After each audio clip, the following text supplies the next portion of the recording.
couple things I need you to do during or right after class today, if you can.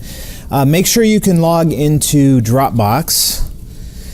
Ryan consolidated all of the sections, the individual sections of 313 into one section on Dropbox. He just did that a couple days ago. So everyone should see the same thing when they log in to Dropbox. I've got some downloads on there, reference material, lecture slides, link to my lectures and the projects on there. The other thing is you need to select a lab partner soon, and preferably before you come to lab, whenever your lab is, Tuesday, Wednesday, Thursday. And one lab partner should email me the names of both lab partners so I can record that information into my grading book. Okay? If you can't find a lab partner, send me an email, and I have a list of students who are looking for lab partners, and I can pair you up. If you really want to work alone, that's okay too. Just let me know. You'll be at a slight disadvantage because you'll be working alone, and most of the class will have a partner, but that's up to you. Okay? Any questions? For your email, is it csce.sc.edu? Yeah. They both go to the same place, yeah. Okay. So last time I gave you some background information. There's a few things I wanted to review that are important. I mentioned the idea of how processors talk to hardware, and it's something that you probably didn't know about until this class. In 212, you learn about instruction set architecture and how processors have load and store instructions that are used to exchange data between system memory and registers. And I told you in the last lecture that that's also the primary way that CPUs communicate with peripherals, like I/O devices, drives, network adapters, video cards, that kind of stuff. The communication happens through load store instructions, specifically to special ranges of addresses that are mapped to the I/O devices instead of to memory. You guys with me? So in other words, there's magic addresses that you can store to and load from that don't actually do anything to the main system memory, but instead send messages to and from the processor, or between the processor and the peripherals. You guys with me? These are I/O bases or I/O ranges. The processor has two. It can have more, but in this class, our processor will have two master interfaces. One for instructions and one for data. A master interface is just referring to, if you have a master interface, it means that you can initiate loads or stores, or actually on the bus they're referred to as reads and writes. So inside the program, in the software, you have a load instruction or a store instruction, but those when those go out to the on-chip bus, they're translated into a read for a load and a write for a store. You guys with me on this? Right? And as a master, as a bus master, you can initiate reads and writes, and as a bus slave, you can only respond to reads and writes. So if you're a slave and you get a read request from a master, then you're expected to send the data back that the master wants to read, and likewise, if it's a write, then you're expected to absorb that write. Writes generally don't have any kind of acknowledgement, at least on this bus that we're using in this class. So if you want to do a write and then you want to find out if the write succeeded, then you have to read back what you just wrote to verify that it was received. And in fact, that's exactly what happens In this class, when we program the boards from your workstation, you download your program data to the processor on the FPGA, and then it turns around and reads it back to verify that the download occurred successfully. Same thing happens when we program the flash chips on the board as well. It does the same thing. So you'll see that in the tools. You'll see a process by which it writes and then it verifies by reading that back. You guys with me? I'll point that out when we get to it. Okay, so there's this instruction master and data master. Whenever you do an I/O type load or store, when you're trying to do I/O type stuff, in other words, you want the software is trying to talk to hardware, that's done through the data master. The instruction master is only used for fetching instructions. So when you wire this stuff up, you connect the instruction master to whatever memories in your system could potentially be providing code, instructions. The data master is connected to any memories that could be providing data or any peripherals that you want to talk to. You guys with me? Okay. Okay, so I also mentioned that the I/O map, you could think of all of the addresses.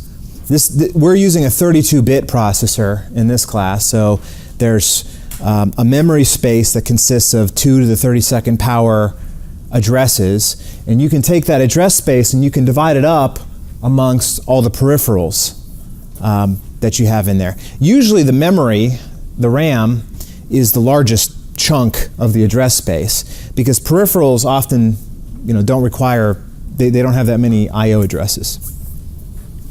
It depends what they are. Just looking at this one, for instance, USB spans the range of 8 and 6 zeros up to 9 and 7 zeros, so that's actually a pretty big one. I don't know what the difference is. It's 2 and 6 zeros in hex. That's a pretty big number. That's a pretty big range. I've never actually interfaced to USB, so I don't know why that one has such a wide range. But other ones like UART is only, that one's pretty big too. That's 1 followed by 7 zeros. Those are actually some pretty big ones there. This one on chip, and by the way, what I'm talking about here is if you look at the upper end of the range and subtract the lower end of the range, it gives you the actual number of addresses that I/O that peripheral is mapped to. Okay, so now I'm going to go through kind of a tutorial. I've got this information in the lecture slides, but it's kind of vague. And this semester we switched to the latest version of these tools, which is a little bit more complex than the old version that we used to use. So I decided this semester to go through a live demo of this stuff. And I'm also recording this, so if you get stuck in the lab, you don't know what to do next, or something's not working, you'll be able to refer back to both the lecture slides and you can go back to the little video and be able to see the tutorial in there as well. Okay, so I mentioned last time that we're going to be using 3 different tools. There's Quartus 2. Actually, that's actually out of date. It should be Quartus Prime. It's not called Quartus 2 anymore. It's called Quartus Prime. And that's the starting point. That's the first tool you'll launch. That's also the tool that will compile your hardware design into a bit stream that you can load onto the FPGA. And that can take a while sometimes.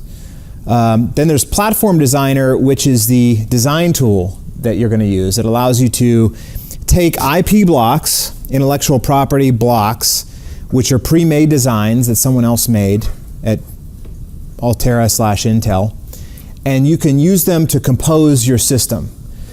Right? You can choose what you want on there. It's like a menu or like a repertoire of different options. Right? The FPGA is not big enough for you to put everything on there. So you have to pick and choose what you want to implement. So you'll notice on these boards, these FPGA boards that we're using, there's all these peripherals, and all of these peripherals require interface logic that's on the FPGA, meaning that it is impossible, well, maybe not impossible. I never tried it, but it would be very hard to put interface logic for everything on this board at one time on the FPGA, right? Because the FPGA only has, it's limited resources. So you're generally speaking, you're going to pick, and even if you could do that, by the way, it would take a really long time to place and route it, and your clock speed that you would achieve would be low as well, because there'd be so much congestion on there, right? You'd have a lower clock, lower performance. So it's best to pick and choose what you want. So in this tutorial, I'm going to show you how to set up a base design that's kind of a minimalistic design that actually can't talk to any peripherals. So, for the purpose of the code on the chip, on the processor, it can't do anything aside from just talking to the debugger over JTAG, the debugging interface. And then we're going to add some stuff to that that's going to allow us to blink the lights. So we're going to be adding some extra stuff that allows us to actually activate some of the components on this board. You guys with me? Okay. Okay, so that's Platform Designer, and then the command line tools are used to interface with the processor on the FPGA. Now this is the thing that confuses everyone at first. Remember that the FPGA is a blank slate. When you power it on, it's kind of empty. It's just a paperweight. On these boards, actually, when you power it on, there's a non-volatile memory on these boards that has a bit stream in it that causes it to go into this demo mode where it's blinking these lights like that, right? But in this class, our goal is to get a CPU on there. So like if you power this board up and then you try to use the command line tools to program the CPU, it doesn't exist. The command line tools will be like, I can't connect to anything. You have to go into Quartus and you have to program the FPGA with the bit stream, and once you do that, the embedded system that you're implementing snaps into existence. It becomes real all of a sudden. It goes on the FPGA and you configure the hardware on the FPGA for it to behave as though it's a brand new processor, and all the peripherals and the memory map and all that stuff come to life. Then you go into the command line tools and you can download your code, your program, to the processor or processors that are on the FPGA. So there's always this two-step process. You got to go to Quartus first. You have to use that to sort of materialize your system and your CPU, and then you can go into the command line tools, which give you access essentially to a C compiler and a debugger that you can use to download a code, C code, compiled C code, which is an ELF file, onto the processor that you created. You guys with me? Okay. All right. So those are the three different tools. Now, Platform Designer. I'll skip that for now. I'll come back. Okay. So getting started. So if you've looked at the lecture slides before this morning, you might have noticed that on this slide it said to run a script file to get the tool set up. But I forgot that you don't have to do that. We've got it set up for you. Your account should already be set up to run these tools. So if you already did something there and added that script file and it caused any issues, let me know. Okay, you should be ready to go out of the box. Launching Quartus is as simple as going to the lab, log in, open a terminal, type Quartus ampersand, and it should launch. Yeah, you guys with me? Now you guys know what the ampersand does? You remember that from 215? The ampersand launches Quartus, and then it'll push that into the background, which allows you to continue using that terminal for other things. Well, it doesn't lock up your terminal while Quartus is running. You guys with me? So that's all the ampersand does.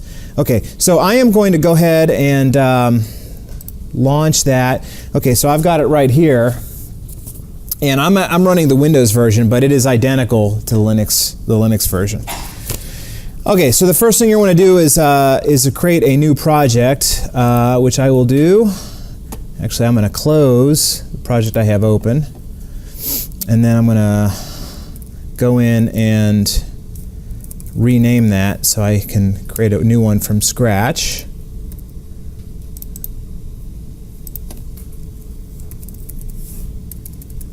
See? Okay, so I'm going to do File, New Quartus project, and hit next here. What's the working directory? Your working directory should be, it'll be in your home directory. In my case, I'm going to say, it's a little different for me because I'm in Windows. But I'm going to put I have a base directory here called designs, and then my project name is called lights, and then I'm putting that in a subdirectory called lights there as well. Lose my mouse. Come on. Okay, there we go. All right, then hit next. Create the directory, empty project. I'm not going to add any files. Okay, now this is the part that's a little frustrating. There's lots of FPGAs. You have to select which one you're using. We're using the Cyclone 4E, and there's a whole bunch of those listed here. It's kind of hard to see because of the resolution. But you want to narrow down the options. So select package, FPGA, that stands for flip chip ball grid array. That's the type of ceramic package they put these chips in. The pin count is 780 and the speed grade is 7. And that should leave you with a few options. The one that you want to pick is, this one here, EP4CE 115F29C7. Okay, so at this point you can just hit finish, and that'll create a new project that's empty.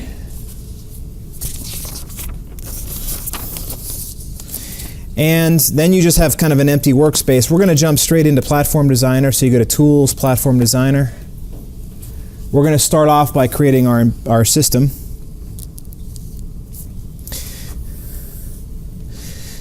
Okay, that has the obligatory waiting. Come on. Okay, so this starts up and it's empty, except for this thing called clock_0. Now this is one of the differences from the old version. Anytime you want to bring a clock signal in or out, you have to have this thing called clock source. The clock source it's a little misleading because it's listed there as if it's a IP block, but it's really just kind of it's kind of just a pin, think of it, right? It allows you to get a clock in or a clock out. Okay? First thing we want to do is add a processor. Now here's the other frustrating part of this. The IP catalog over here on the left has all the different things that you can add to your system. It's usually easiest though to just do a search. You can you can drill down into these categories by hitting little plus signs. But if you just type processor here, you can narrow it down to anything that has processor in the name. We want the Neos 2 processor. You can just double click that and it'll add it. The Neos 2 is it's referred to as a soft core processor because it's a CPU that's being implemented on the LUTs of the FPGA, right? So it's you're taking a processor description and you're putting it onto a reconfigurable fabric.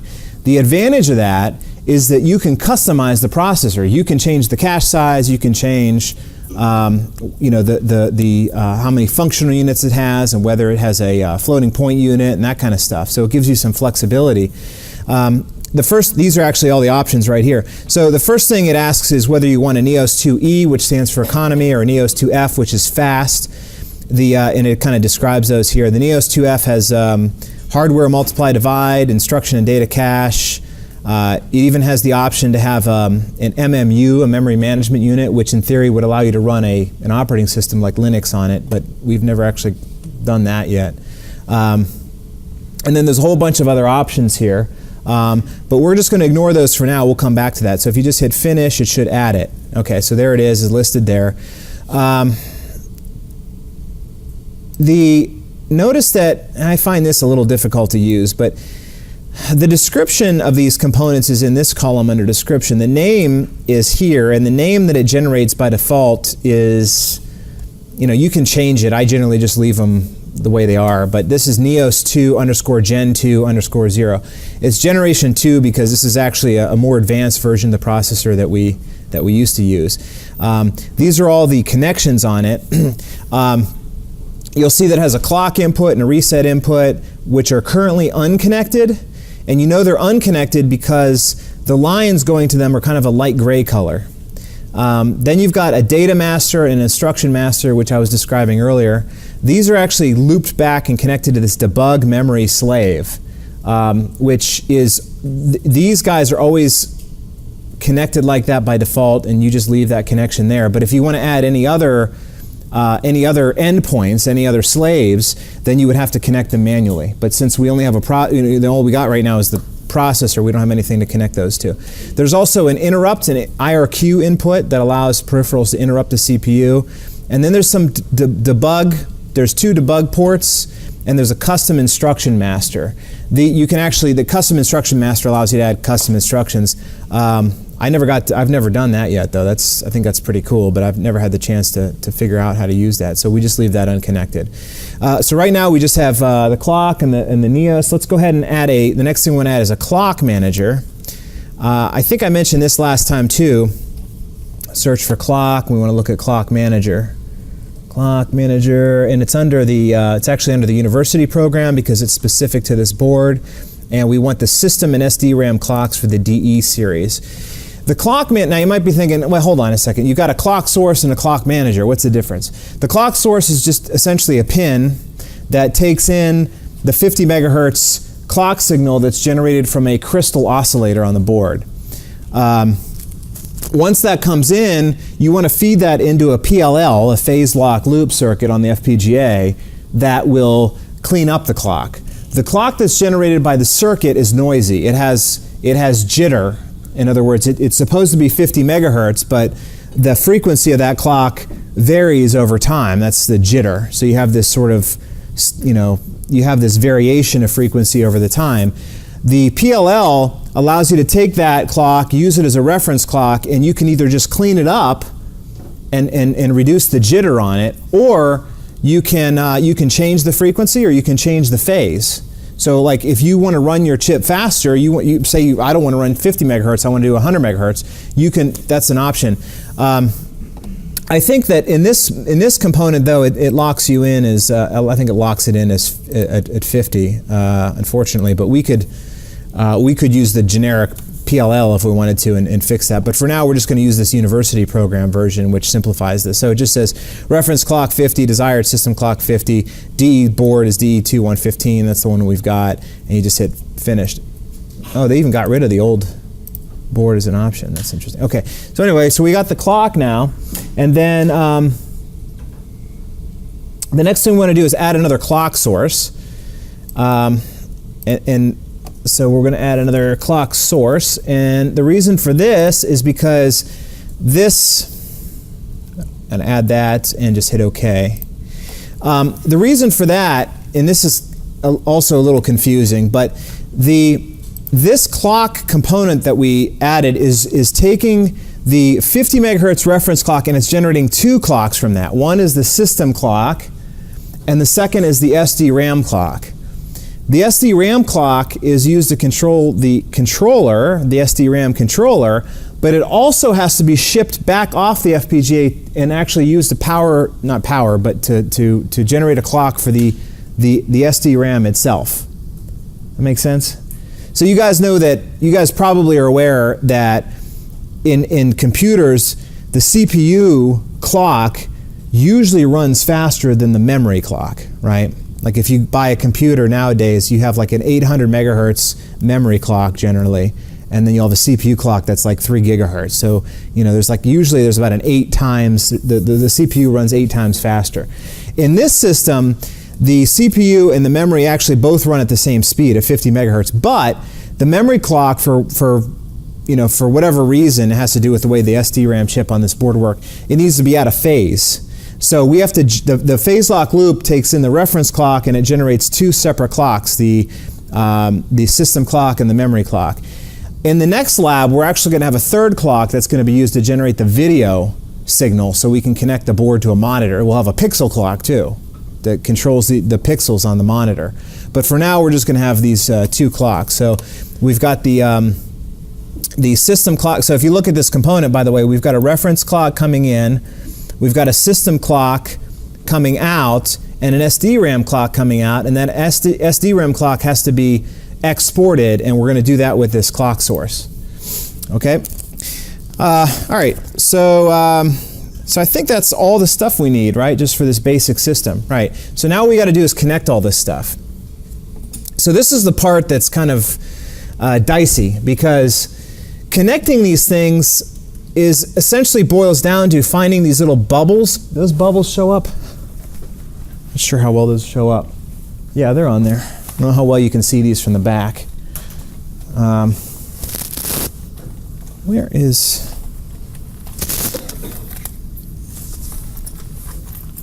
I thought I had a...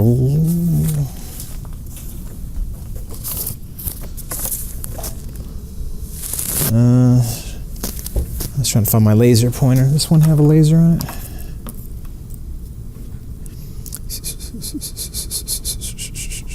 No. Okay. I'll just use my mouse cursor. So if you guys, I don't know how well you can see these little dots. So these little dots, these little bubbles, are the way that you make connections. Also, you might also notice that down here we've got some errors.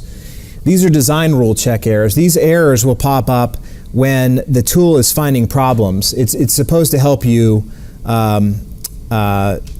avoid forgetting to connect things. But even with that check, it's still possible that you might forget to connect something. And if you do, you'll essentially get to the point where you've compiled your design, you put it on the FPGA, and you go to program the chip, and it just doesn't work, and you don't know why. And at first, you'll always assume that it's a problem with your software, and so you'll sit there trying to debug your software, but the problem is in the hardware.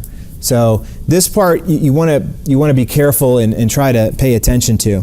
So the first thing we want to do is let's see here. We'll start with this clock input. So notice that we've got this clock in, and it says exported over here. Sorry, it says under the export column it says clock. Export means that these are things that connect to the outside world. So let me back up here a second. So all these connections over here under the connections column, these are all the internal wiring of the system. But in some cases, you want to take some of your connections inside this system and you want to expose them to the outside world.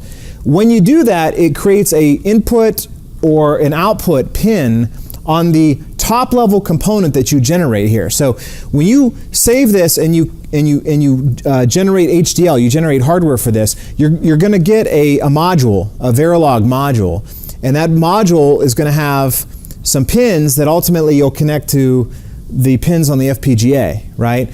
But the only pins you're going to see in that module are the ones that you exported inside here. So export simply means create a connection to the outside world. This one is already exported. The clock in here is already exported. So we already have an input clock. So that's going to be the crystal. The reset, by the way, we also want to export. Just double check.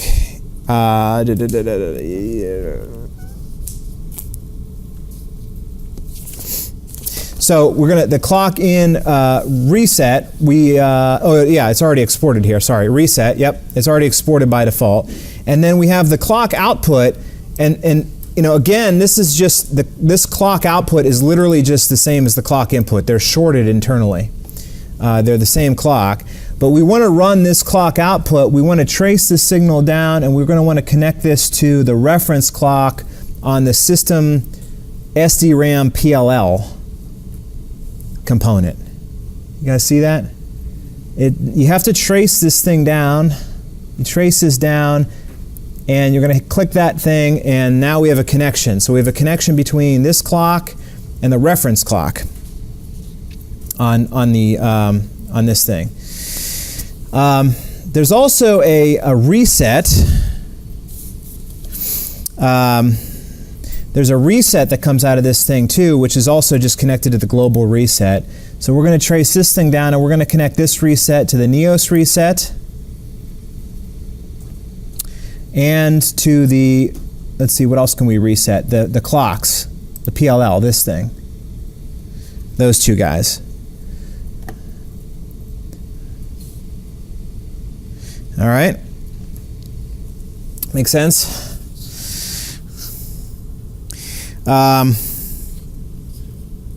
And let's see, did we forget to add?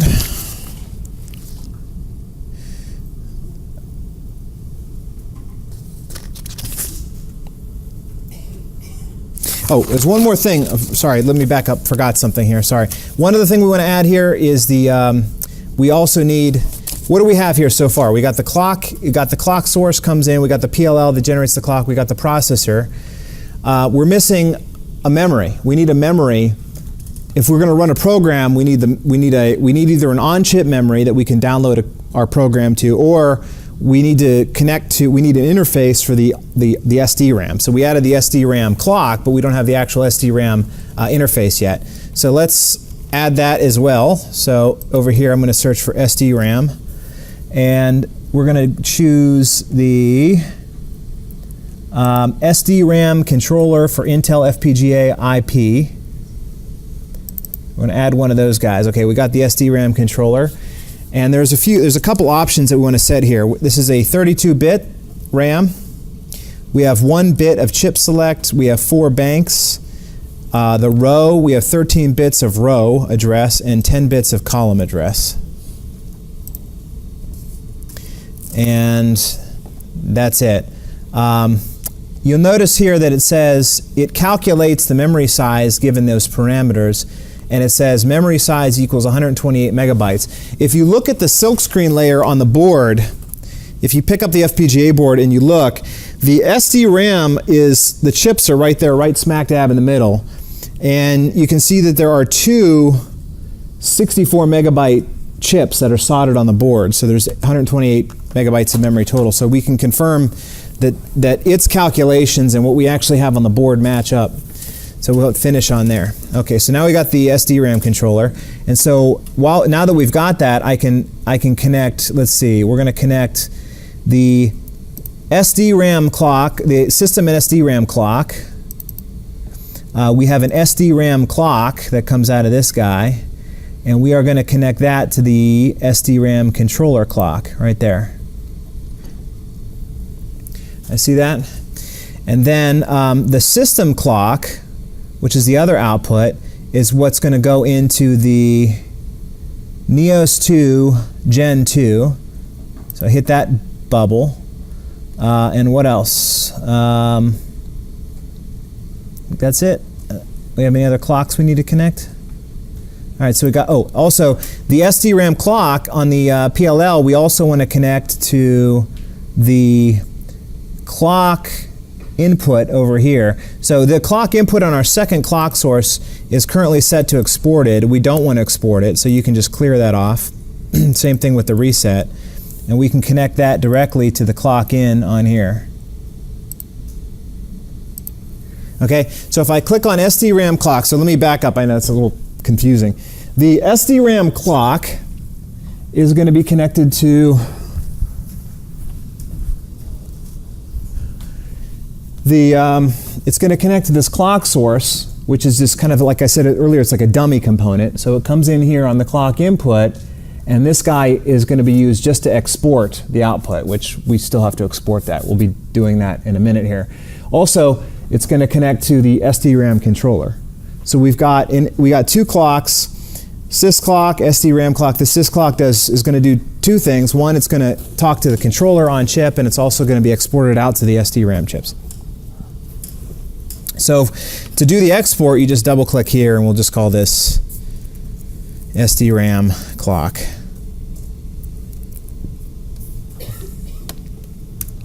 Hit enter. Okay, all right. All right, let me make sure I'm not forgetting anything here. Okay, so we have, all right, so we got a reset. We got this is the clock, the reference clock comes into this guy. We've got the sys clock, we've got the SDRAM clock. We have on the processor now, now we need to hook up the master ports on the processor. So we have an instruction master and a data master. I'm going to connect those both to the SDRAM controller slave port, which is right here. Oh, sorry, I screwed that up. Sorry, scratch that. I shouldn't have. I meant to export this guy. Sorry, my fault. I added the export to the SDRAM controller, not the clock source. So this is SDRAM clock. All right. Okay, so down here we've got this S1 is the slave. I've got two bubbles, so I can just connect them both. All right, so I've got the slave on the SDRAM controller is connected to the data master and the instruction master. The clock is connected to the PLL. Okay, and then this wire is, and this is, it just calls it wire. What is that? That's all the connections, the external connections that the SDRAM controller needs to connect to on the board, right? So like we have the clock. We've already taken care of one of the connections to the memory chip, but we need all the other connections, the addressing and the data and all that stuff. So for that, you can just double click that and just call it, what did I call it? Let's call it SDRAM.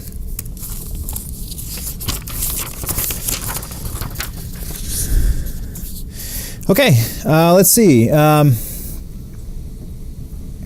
All right, so we have a few errors down here. We got reset slave is not specified. Please select the reset of slave. This is for the Neos 2 Gen 2. So it's saying that we don't have a reset on the processor. Let's see. Reset slave is not specified. I thought we do have that connected. All right, well let's. Oh, also notice here under the clock column, it also says sys. This is the sys clock, which is the one that we connected. Please see exception below. Let's skip that one.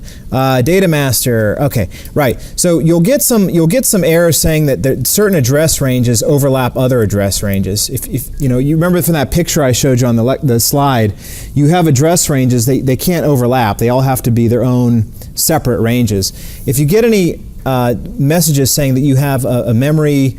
A memory region overlapping another, you can fix these by going to System, Assign Base Addresses, and it'll fix those. All right. Okay. So now, as far as this reset stuff goes, let's see. We got a reset. This reset right here is connected to the Neos reset and the SDRAM reset. We need to connect it also to this SDRAM controller reset. So we got this reset coming out of this clock source is connected to, also we need, let's see, client, reset this guy. All right, so we got one reset that connects to everything. And by the way, the reset is ultimately coming from the button. We're going to assign that to one of the buttons on the board. So once you have everything, once you have your program running, we're going to connect the reset to this rightmost button. So when you hit that, it's going to send a pulse into this clock source, which is then going to come out of this internal connection, and it's going to reset the Neos, the SDRAM controller, this clock thing, this clock source here, and the phase lock loop. All right. Okay. Now, last thing we need to do is we got to tell the processor. There's two vector addresses in the processor. The processor will automatically branch to a specified memory address when you reset, when you give it a reset input, right? Also, if you see there's an IRQ input here, so the processor has a reset input and an IRQ input. If the IRQ input goes high, it'll also go to another address. So you have a reset vector and a interrupt vector, which are the two hard-coded addresses that you want the processor to go to in the event of a reset or an interrupt, right? We didn't set those yet because we didn't have a memory when we added the processor. So we got to go back into the processor now and add those. So if you double-click on the processor, you get this little properties page. If you go into vectors, it says reset vector memory. We want to set that to the SDRAM controller. And the exception vector memory, we want to set that to the SDRAM controller as well. So what that'll, and notice the addresses, it's, the offset is 0 and 20 in hex. The reset, the actual vector is 8 followed by 7 zeros, and the reason for that is if you look at the SDRAM controller, it has over here, the base address is 8 followed by 6 zeros. You see that? So these are the address ranges, and you see all the stuff. Well, so far I've just have the SDRAM controller and this debug area, but they're both assigned these addresses by default. You can change those, but you have to be careful if you change them manually. You could potentially cause them to overlap. It's easier just to let the system assign them automatically. Make sense? Everyone with me? Okay, I think that's it. I think that's everything. Should we take a look at the other settings in here before we get out of here? CPU has vectors. There's cache. We've got a instruction cache that's 4 kilobytes, data cache that's 2 kilobytes. We could change this if we wanted to. We'll just leave them alone for now. Arithmetic instructions, we have no hardware divide, although we could add it if we wanted to. Multiply, shift, rotate hardware auto selection, whatever that means. MMU, MPU, we don't have either one of those turned on. What that means, by the way, is when you don't have an MMU, it means all the memory addresses are physical addresses. There's no virtual memory addresses, and there's no page table. And then we include the JTAG and advanced features. We're not using any of those. Okay, so I'm going to hit Generate HDL. Oh, actually, sorry, I'm going to save this first. So save as. I'm going to call this neos_system. Hit enter on that, and then it'll save it. We don't have any errors, so I'm going to hit Generate HDL and hit Generate. So this takes a little while. This is going to take the description that I've got, and it's going to generate a whole bunch of Verilog files. The Verilog files for the CPU itself are encrypted. You can't actually go in there and look at it, but everything else is readable. I mean, if you can read Verilog code.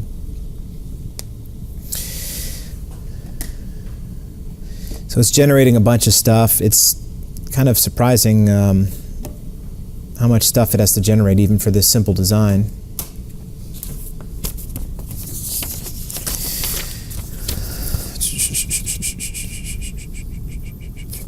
Okay, well, while that's doing that, let's go back to Quartus. All right, so the problem now is that we've generated a component, but we need to generate a wrapper that goes around it. We need to create a top-level design in Quartus, a top-level hardware module. When I say top, it's the top of the design hierarchy. And top-level designs will have all of their input and output pins have to match up to actual pins on the FPGA. And then inside that module, we're going to instantiate our processor, our whole processor system that was generated by Platform Designer. And then we have to connect any of the exported signals from the Neo system have to be connected to top-level pins on the FPGA. Okay, so we'll go ahead and just file new, and we'll create a Verilog HDL file. And I'll say module space lights, and I'll leave the IO spec empty for now, and end module. Now this code, by the way, this is Verilog. This code I give you in the slides, so you don't need to know how to write Verilog code. I cover this in 611. Okay, so the next thing we want to do, let's save that as lights.v. So now that's our top level design. The other thing we want to do is go under assignments and say import assignments. We need to import an assignments file that will associate a set of pin names with actual pins on the FPGA. Now I've got that thing. That file is here on the course website. If you go to Dropbox, if you go to DE2-115 pin mapping file, if you click that, it'll actually just open it. It's a text file, and this is a set of Tickle. This is a scripting language called Tickle, TCL. But the reason we need it is because of the lines here that define each of these. You see how this says LEDR, LEDG? These are the red and green the pins that go to the red and green LED lights on the board. And these commands are specifying the I/O standard. So this is saying that I've got something called LEDR, and it's using a 2.5 volt I/O standard. And then later on, I think at the bottom of the file, is where it actually sets the actual pins for each of those. So if I look at LEDR bit 0, this is where it says, this is where it says it's a 2.5 volt signal, but down below it says that it's connected to pin G19.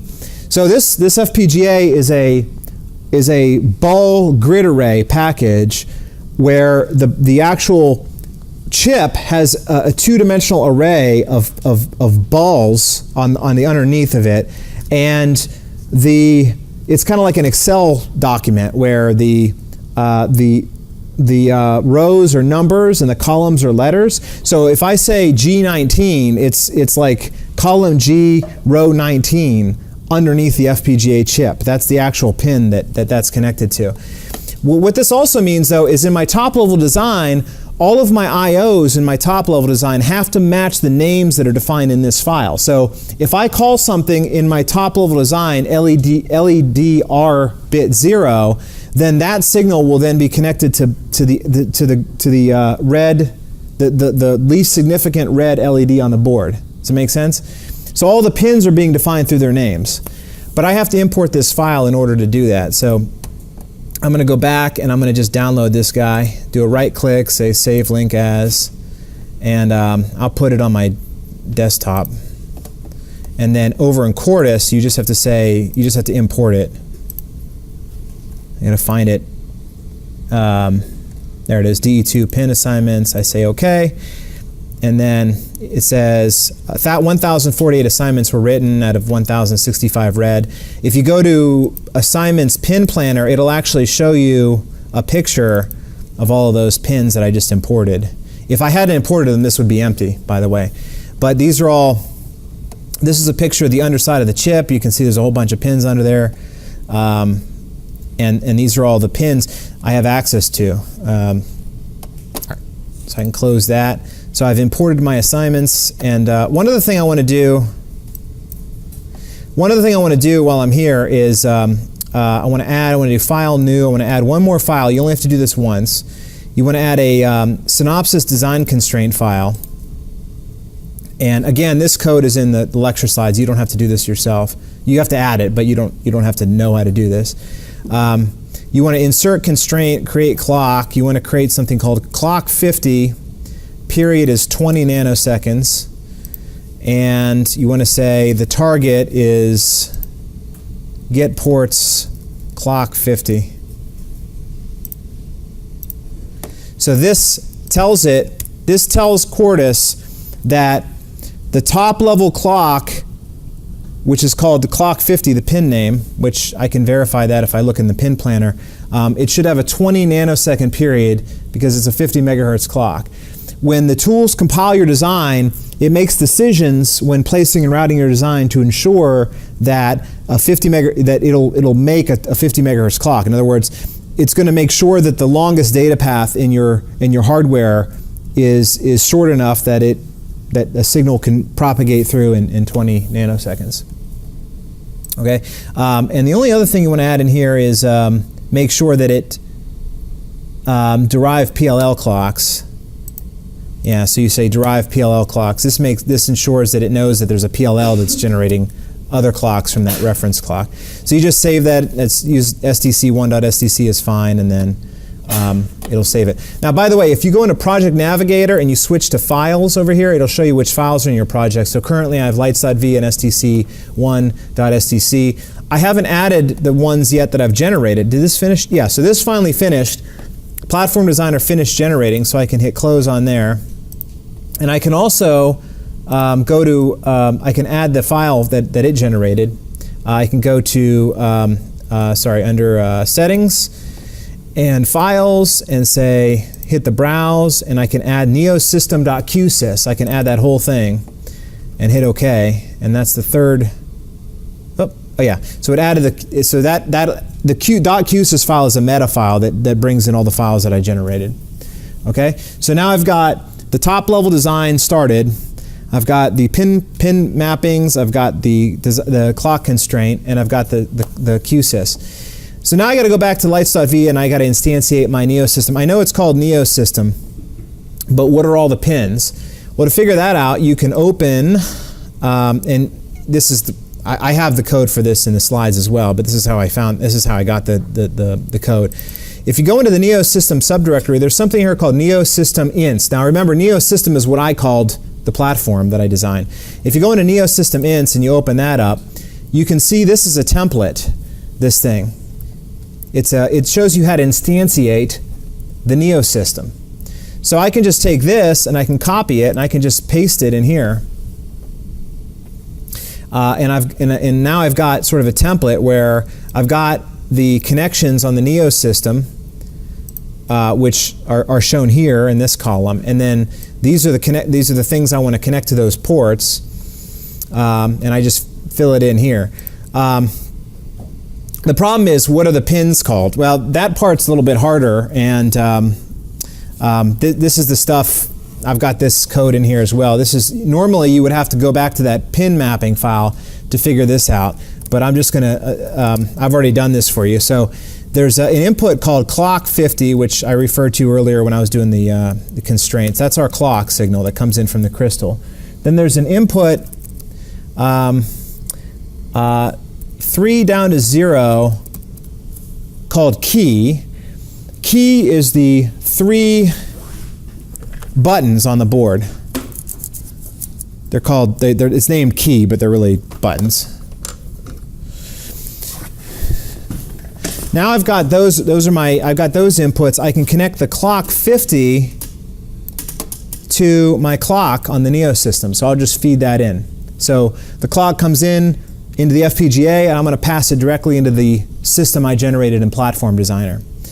The reset, likewise, I'm just going to connect that to key bit 0. It turns out that if you look at the manual for this board, the keys, the buttons, are active low, meaning that if I'm not pushing them, they put a 1. They generate a 1. And if I push them, they generate a 0, right? They're negative logic, right?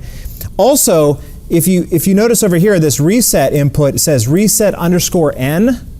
That _n means that the reset input is also active low. So that way, it works out really well because I can connect this key directly to that reset, and if I push the key down, it'll register a 0, but a 0 is what will activate the reset, right? And if it's not pushing down, it's a 1, and 1 means don't reset. Okay, so now I've got this, all of these SD-RAM signals. I've got a clock, I've got an address, I've got a bank address, a column access strobe N, clock enable, chip select, data, data mask, row access strobe, and write enable. These are all the signals that make up a DRAM interface. These are the common DRAM signals. There's a bunch of them. So unfortunately, I got to break all those out into separate signals, but so I'm just going to key those in. So the DRAM address is output. Let's see how many bits. I got a 13-bit address. If you remember, I typed that in as one of the parameters. So DRAM ADDR. So that's an output. There's also an output DRAM bank address. That was another parameter that I gave it. I said that there was,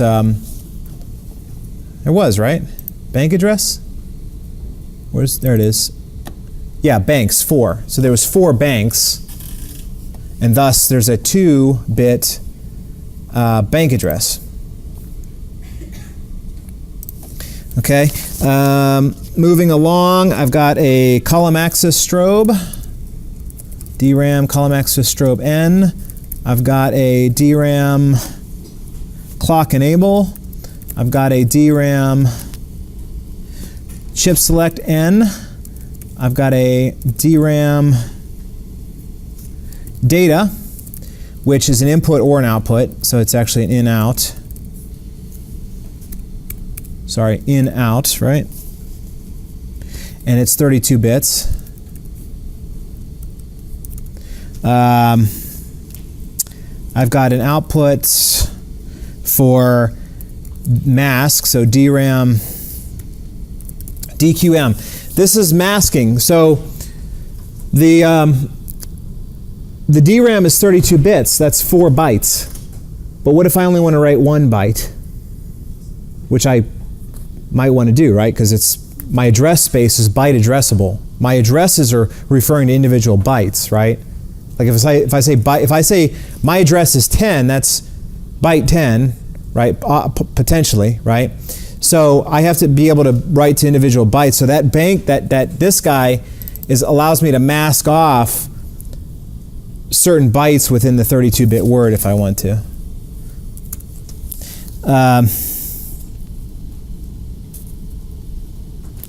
I've got a row access strobe. Row access strobe N.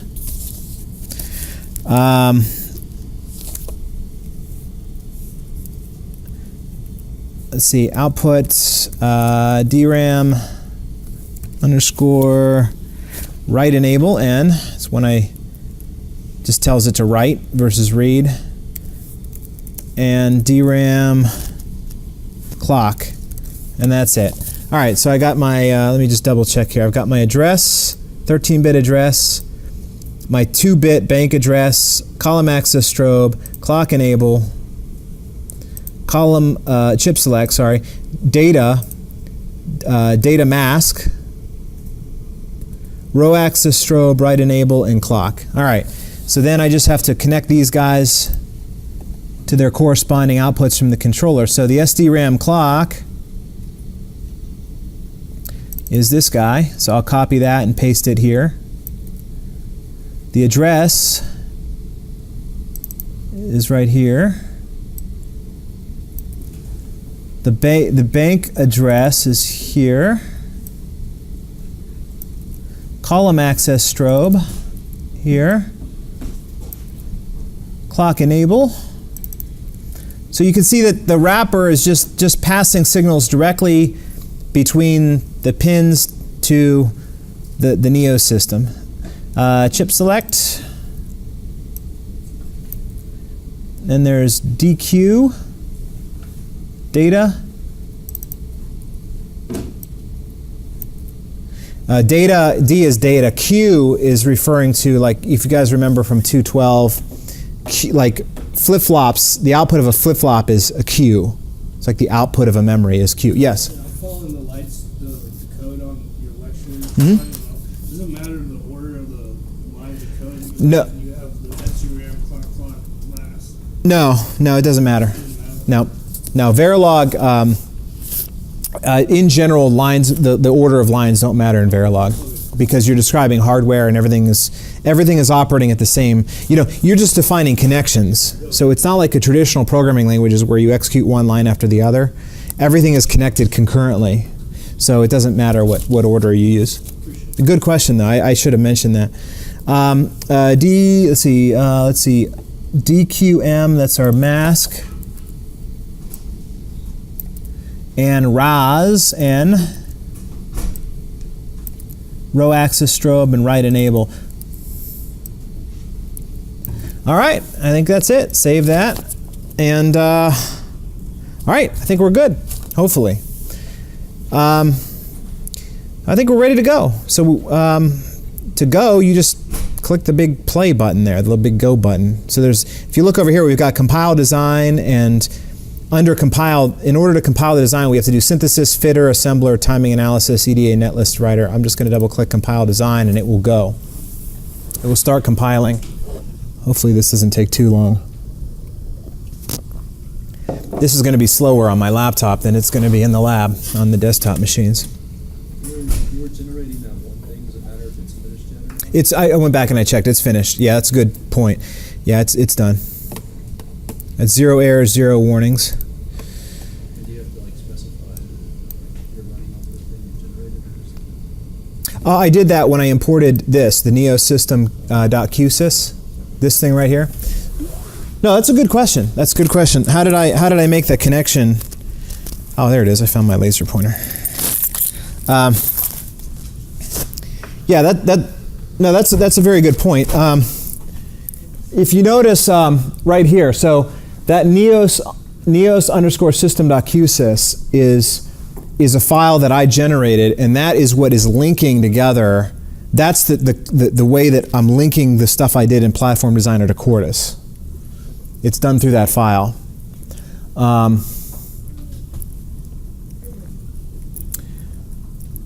Quartus knows, it brings in all the HDL files from Platform Designer using that. Okay, so it's, okay, hopefully it doesn't take that long. I did this before, it wasn't,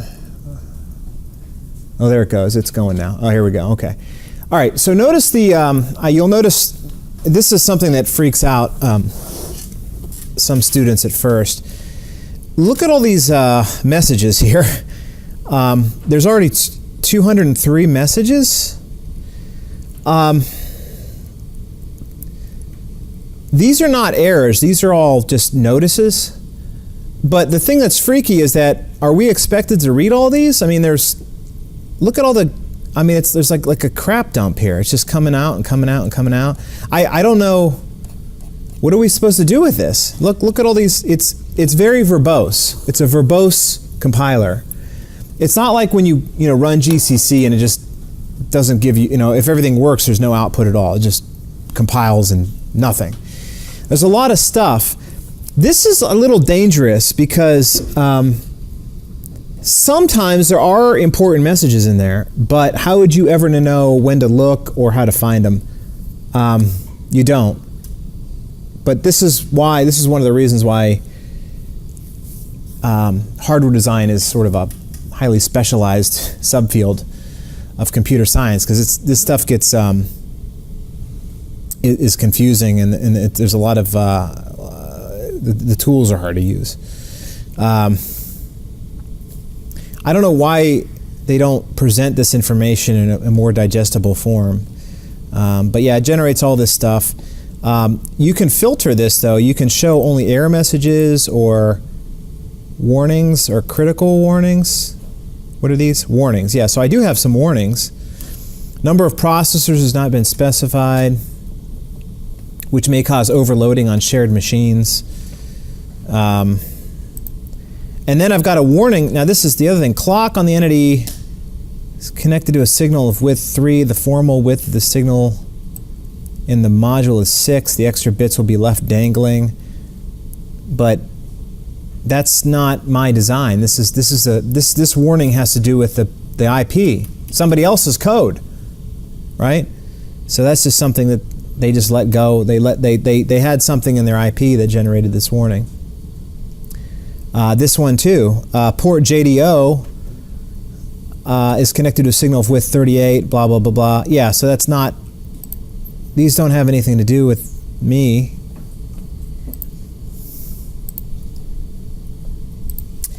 So, yeah, this part is.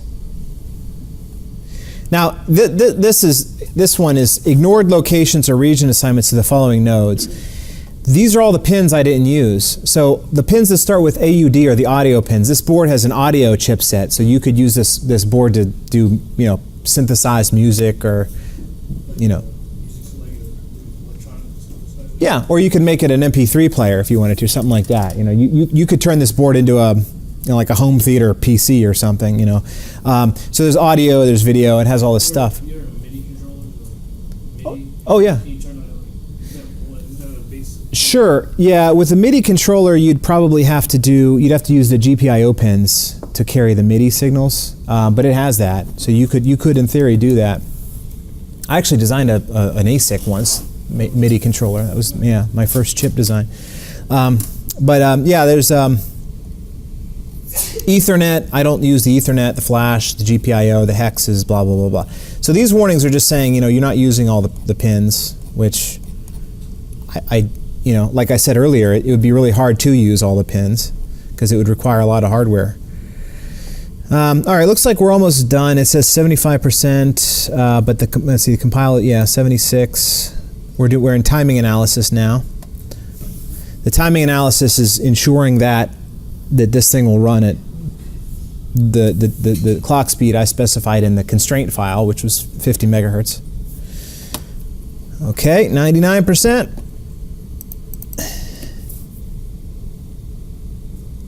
Okay, now I'm at the point now where I can program the board. So let me just show you a couple things on here. The board has 2 cables, which is nice because any FPGA from Xilinx requires more cables. So it's this Altera's got this minimalist design with regard to the cables. They have this thing called USB blaster. So if you look at the silk screen on the board, it says blaster. Make sure you plug this into blaster. The other USB connector is labeled device, and that's used if you wanted to program the FPGA to act as a USB device. So you could make this you could make this a USB device, which is essentially a slave, and plug it into a PC, right? But we've never done that. That would be cool, but we've never done that. There's also a USB host connector if you want this to be a USB host as a master, like have this guy control other USB devices. We've never done any of that, unfortunately, but we're going to just use the blaster input. That's what you use for programming and debug, USB blaster. Oh, in console too, the console, the text console. Make sure you plug it in, obviously, and then there's a switch down here that has a run mode and a program mode. Make sure that you always have it in run mode. I don't even know what the program mode does. I think that's used for, like, when you turn it on and it goes into this demo mode, right, this little demo. I mentioned that this demo mode is coming from an FPGA bit stream that's programmed into the flash memory on here. I think the program switch is used if you want to program the flash memory on the board, but I've never actually done that. I had a student that did that once. I never asked him how he did it though. I think that's it. So you get it plugged in, and then of course you plug in the USB side into the computer, into your workstation, and then you open up this program device tool that's listed over here under the tasks. It's also a button up here too, I think, somewhere. Yeah, programmer. You can click it up there too. And this is a horrible interface, but what it's showing is that there's a lights.sof file. That's the bit stream. That's the file that will make this whole system materialize once I send that soft file to the FPGA. It'll make the NEOS, the memory controller, the PLLs will all come into existence. The problem though is that it says no hardware up here under hardware setup, which means you have to click the hardware setup and you have to double click. It says it's seeing a USB blaster. You double click that and it'll double click that. Okay, there it is, USB blaster. And once I've got that, all I got to do is hit start, and you'll notice once I hit start, it's going to download the soft file to the board, and once it does that, it's going to wipe out that demo code that they've got running. Hopefully, come on. Nope, is it not working? I was afraid that this would screw up.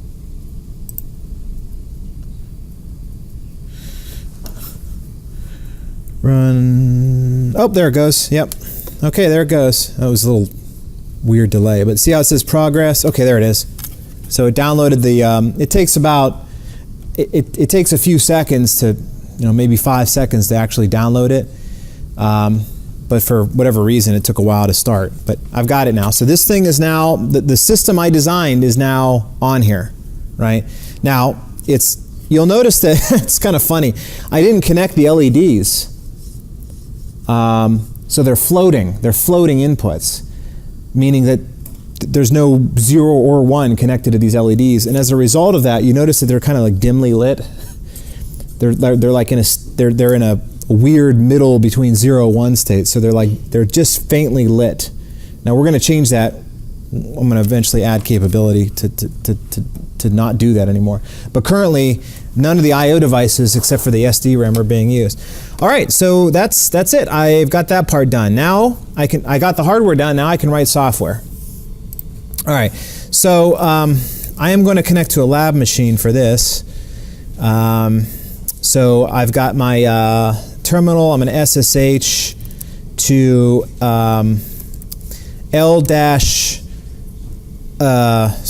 L-1D49-01-CSC.sc.edu, right? Port. I got the wrong port switch. There we go. All right. All right, so I'm going to log in here. Do my duo. Come on. All right. Nope, that's not all right. That closed.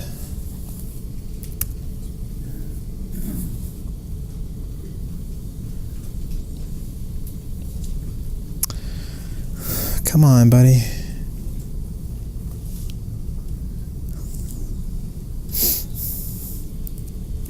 Try again. Oh, there it goes.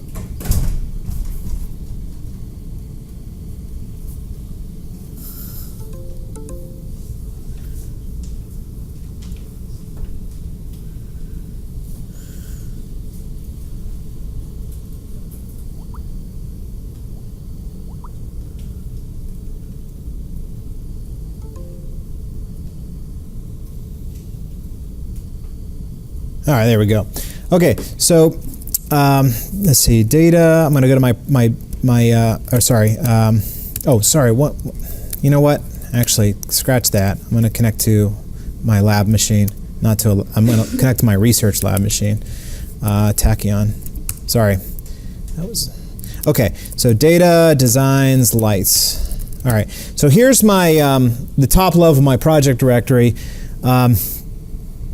I'm going to create a directory called software, and I'm going to go to software. Okay, so there's a script that you use to create your software directory, and you only have to do this. This script you only run once to get things set up. There's a command called neos2 software SW example create. Oh, hold on a second. Sorry. Share reconfig cat set of files. Forgot to run I have to run this on my lab machine, but not on my research lab machines. I have to run this script. I don't have to do that in the teaching lab, so you guys don't have to do this. Okay, so neos2 software. Yeah, here we go. So there's a command called neos2-software example create, and this is kind of a long. You have to give it a bunch of options, but you only have to do this once. So there's name equals. I'm going to call the software lights, which is the convention that we always use for this. You can call it whatever you want, though. Okay, sopc-file. So what this does, by the way, let me back up a minute. So we want to create a software project. We want to basically set up a directory with a make file and a sort of a template, which will be called hello-world.c. And we want to be able to get it to the point where we can add some code in that template and then just run make, and it will build software for the Neos processor. It'll cross-compile. Right? Meaning that we're going to be compiling on an Intel machine, but we're compiling for a Neos architecture. You guys with me? And then once we have that ELF file, we can download that ELF to the FPGA and run it. The other part of that, though, is I mentioned last lecture that we don't have an operating system here. We're writing bare metal code. So there's no Linux or any kind of operating system that's running underneath of our code. But it turns out that you really can never run, well, you can, but almost nobody ever runs purely bare metal code. There's always a very thin layer of software that is a minimal set of like drivers for devices. So even though there's no operating system in the sense that there's no scheduler, there's no, virtual memory system, there are no services provided by an operating system like Linux provides, like multitasking and that kind of stuff. But we still need to have some services available that allow us to do basic functions, and they call that the hardware abstraction layer. But they also refer to it as a BSP. BSP stands for Board Support Package, but that's kind of a misnomer because it's really it really should just be called a hardware abstraction layer. You guys with me? So what's going to happen is I'm going to run this script. It's going to create two directories, one for lights and one for lights BSP, and they're both used whenever I compile my code. Both of them contain code that gets compiled into one binary. They get statically linked together. The BSP, though, is generated from the hardware design. It's customized for the hardware that I put in Platform Designer, which means that you can't change it, because if you change anything in the BSP, the next time I generate my platform, that BSP will have to get reset back to it'll get rewritten. You guys with me? Okay? So you're only supposed to modify the main project. In this case is going to be called lights. So let me go through this. I think it'll be a little bit more clear once I set it up. So I'm going to create a thing called lights. SOPC file is going to be, I have to give it the SOPC. This describes the hardware. So I have to go up a level. So I'm in software. I want to go back up to the top level of my project directory. And then it's called neosystem.sopcinfo. It's called Neosystem, by the way, because I named it that. If you name it something else, it'll have that name. I named it that when I did the save in Platform Designer. If I went through that fast, you might not notice that. Okay, so take that space out. All right, CPU name. I have to give it the CPU name that I used when I built it. And the reason for this, by the way, is that I could have multiple CPUs in this design. Each BSP is specific to one CPU. So if I have more than one CPUs, I got to do this once for every CPU. I have to have separate BSPs for each CPU. So the CPU name was Neos2 underscore Gen 2 underscore 0. And then app dash dir equals lights, and the BSP dir equals lights underscore BSP, and then that's it. All right. So I'm going to create the software example. On the slide, you also have type. Oh, hello. Yeah, type. I was just looking for that. Yeah, you need to give it a type too. Hello world, right? Thank you. Yeah, hello world is so there's more than one type. They have one for like networking. They've got one that like creates like a little web server or something. This one is the most basic one, the hello world. Yes. Whoop. I need another hyphen there too. Okay. I forget anything else? All right. I think that's it. All right. That's it. And you only have to do that once per CPU. All right, so now I can go to the lights. So hold on, back up, sorry. So if I look now, I've got a lights and a lights BSP. In the past, we used to use Eclipse for this stuff, and in Eclipse, it actually creates two different projects in Eclipse, lights and lights BSP that are always there. But in this case, because we're using the command line, we just have these two directories. So if I go into lights, there's just a script called create this app. So I'm going to run the script, and it creates the app. So this takes a little while.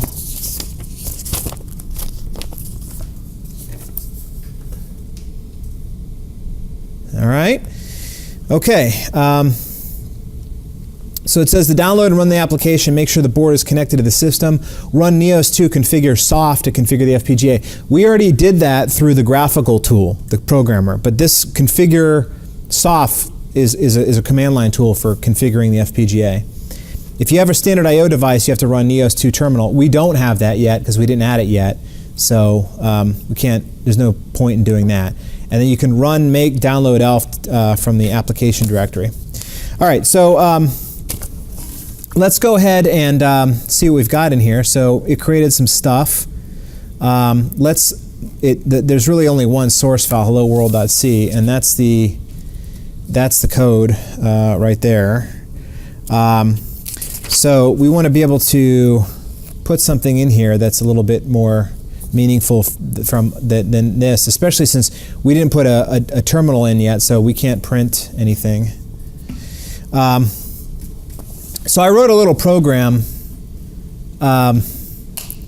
See, let me bring up the lecture slide.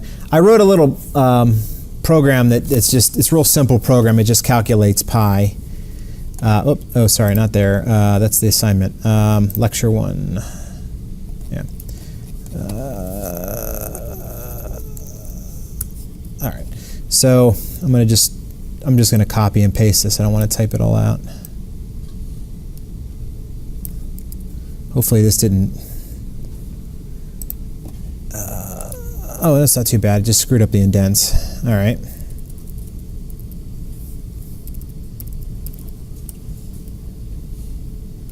All right. Sorry, I got the indents screwed up. But basically, it's this. Do I have the? No, I didn't put anything in here about what it does. But basically, this program is real simple. It calculates. It calculates pi. It goes through this loop. The reason I did this is because I wanted to demonstrate, I wanted to write something that goes through an iterative loop so I can demonstrate the debugging. It prints the final value at the end, but like I said, we don't have a terminal yet. We'll add that next. But for now, I just want to have this program. It does the calculation, and we can track it through the debugger. So I can just run make, and it'll build that. Okay, wow, that was fast. All right, so now we've got the program that we built is lights.elf. It also creates an object dump file, and this is really nice. This actually shows you what's inside the elf file in text. For those of you that aren't familiar with elves are elf is just it's the executable file format for Linux. It has sections in it. And it tells the loader, which is the program that loads the elf, it's built into Linux, it tells it where to put the different sections, right? Now, like I said, we don't have Linux, but instead we're going to use a program called download elf that's going to download the elf into the FPGA's memory, and it'll sort of act like the Linux loader, right? It'll put it into the appropriate spot. These are all the sections. Most of them are pretty small. The biggest one is .text. .text is where the code is, and you see that that's the size right there. It's D9C2 in hex. D9C2, how big is that?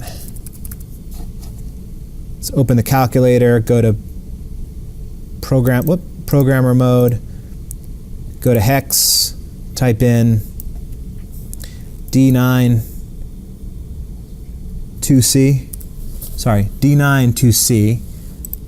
Okay, so 55 kilobytes. You say, that's 55 kilobytes? You had like 10 lines of code in there. Yeah, but remember the BSP is in there as well. Remember, it combines the code that you write with the BSP. As a matter of fact, you can see it right here. This is the symbol table, but once I get past the symbol table, I can actually see there's all the code right there. So this shows you, this is all the assembly code. If you look at the assembly code, by the way, you'll notice that, oh, look, subtract. There's a compare, that's a little different. Subtract, move, branch, move immediate, branch not equal, branch, move, branch, or not branch not equal, branch of equal, or branch of equal. Very similar to MIPS code that you guys learned in 212. You can all probably read this code just based on what you learned in 212. It's a little different, but based on the mnemonics, it's pretty easy to figure out the correspondence between this and MIPS. Where's our code? This is all BSP code. Where's the actual code that we wrote? How about, let's look for main. There's alt main. That's alt main. That's a different main.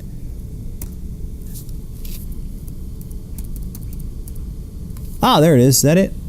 Nope, that's calling main.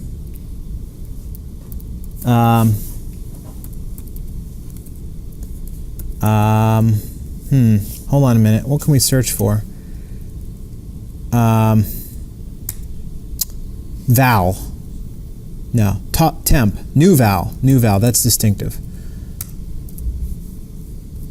New val.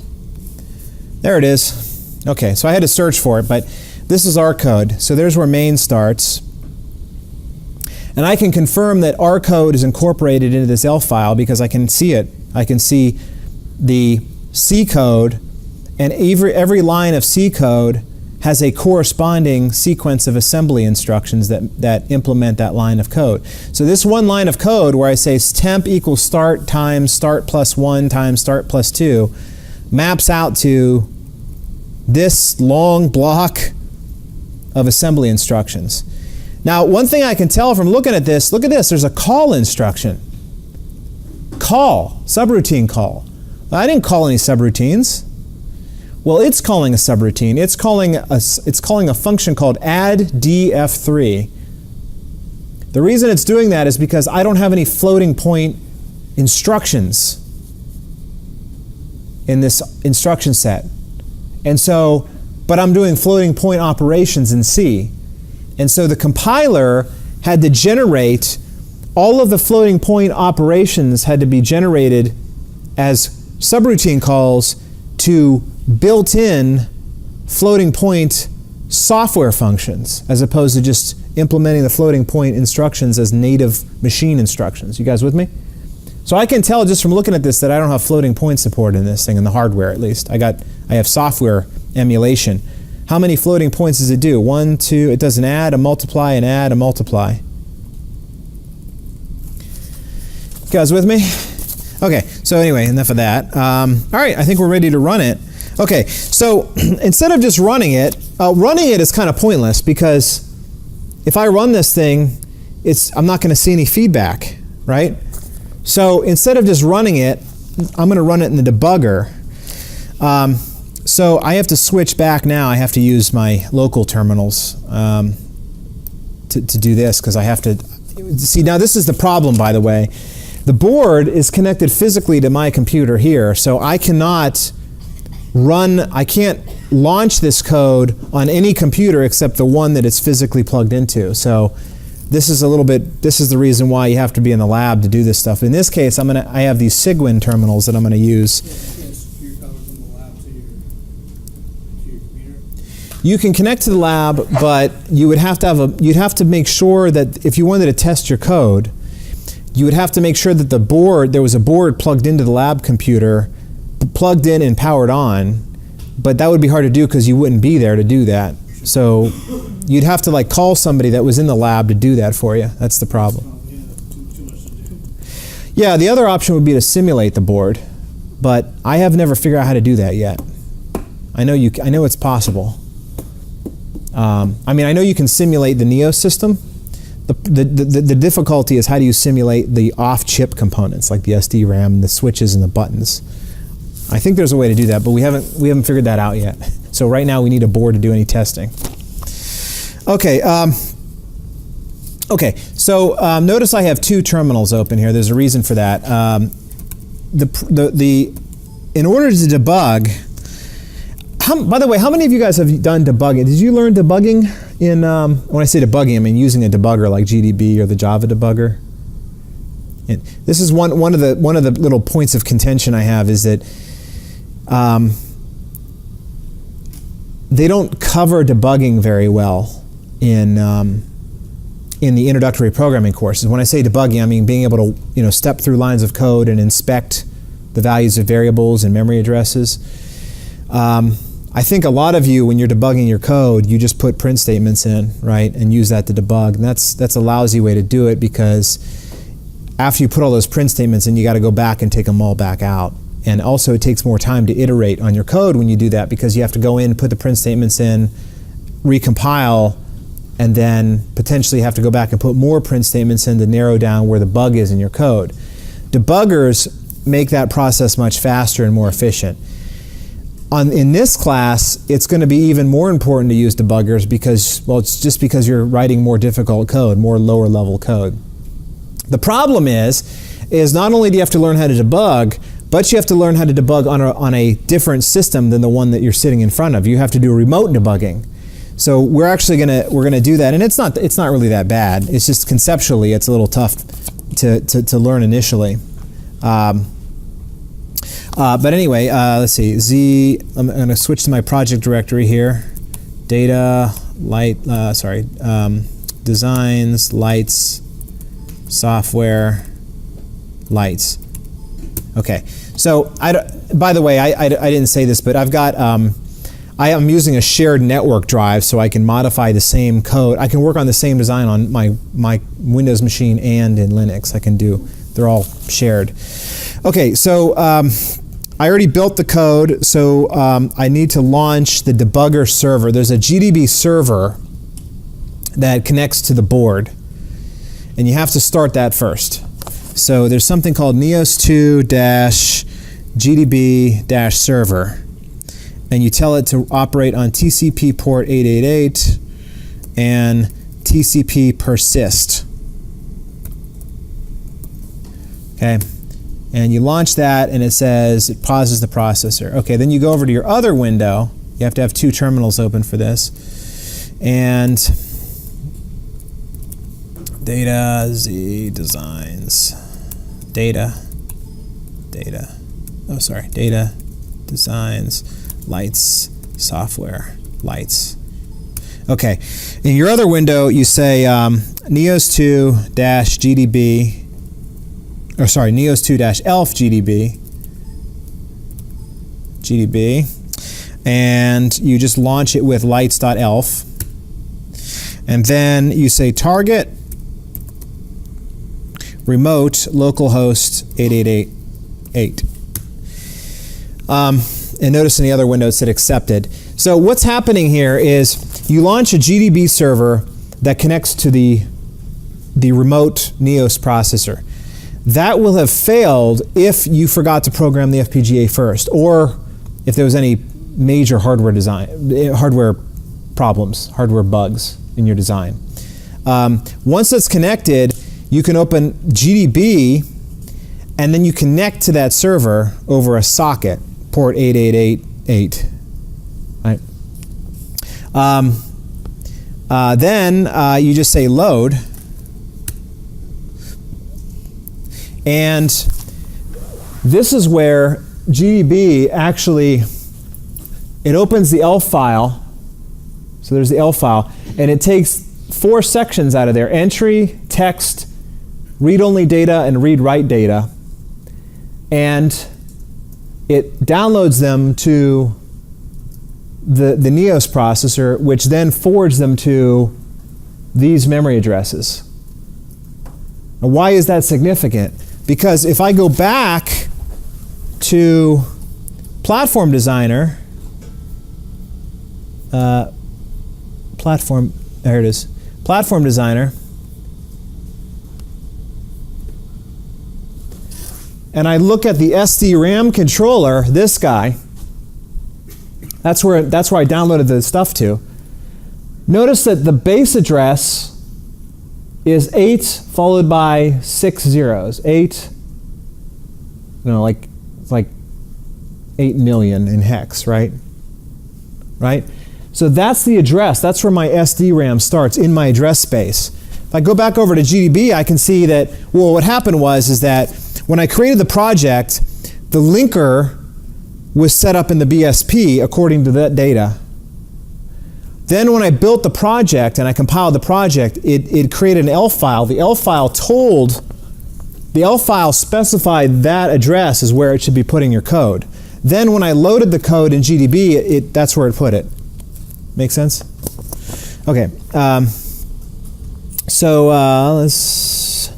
Okay, so transfer rate, right, and the starting address, also that starting address there, that starting address is the same address that, if you remember when I went to the NEOS vector address here, over here in the vector address, that was the same starting address I gave it. Well, that's the exception vector, actually. It went to the exception vector address, which is right there. All right. Okay, so then I can set break on main, for instance, to set a breakpoint. So I'm going to use the B command. By the way, there's a few simple commands here for GDB. I've got them listed here. B sets a breakpoint. You can give it like a function or a file, colon, and line number. P prints a value. C continues. N does a step, line by line step. Okay, I've got them listed on the lecture slides here. All right, so let's see. Let's step through it. You can hit N. Oh, that's interesting.